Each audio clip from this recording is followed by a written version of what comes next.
Hello and welcome to our channel Digital Oasis. We are bringing you another fun and exciting story for you to enjoy today. Please don't forget to like, share and subscribe to our channel for more of your favorite stories with great illustrations.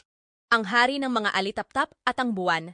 Sa puso ng isang luntiang kagubatan, naghahari ang hari ng mga alitaptap. Ang kanilang liwanag ay humahabi ng mahika sa buong kagubatan tuwing gabi. pang-isang linggong ulan ang bumuhos, lumaganap ang mga anino, at humina ang liwanag ng mga alitaptap sa ilalim ng mabibigat na ulap. Dahil nag-aalala para sa liwanag ng kanyang kaharian, tinawag ng hari si Luna, ang pinakabata niyang tagapayo. Nakilala sa kanyang walang hanggang pag-uusisa. Magkasama silang naglakbay sa basang kagubatan. Hinaharap ang mga bugso ng hangin at mga tabing ng hamog habang bumubulong ang shadow moth ng mga pagdududa. Sa tuktok, sa ilalim ng isang pagitan sa mga ulap, tinawag ng hari ang buwan. Ang kanyang liwanag ay mahina, ngunit matatag laban sa gabi. Pinayuhan sila ng buwan. Ang tunay na liwanag ay nasa loobin nyo. Ikwento ang inyong mga sinaunang alamat.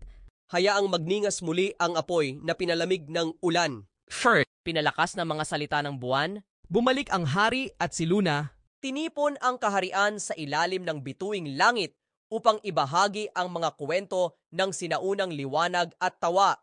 Bumalik ang kanilang liwanag. Mas malakas kaysa dati, kahit na ang shadow moth ay nahikayat na sumayaw sa kanilang liwanag. Muling nagliwanag ang kagubatan. Bawat alitaptap ay isang tala sa gabi. Ang kanilang kaharian ay patunay sa kapangyarihan ng pag-asa at pagkakaisa. Please like our stories and subscribe to Digital Oasis channel and hit the notification bell for future stories made specially for you. Visit our channel for more stories and follow us on Facebook. The end? Don't forget to subscribe and click the notification button.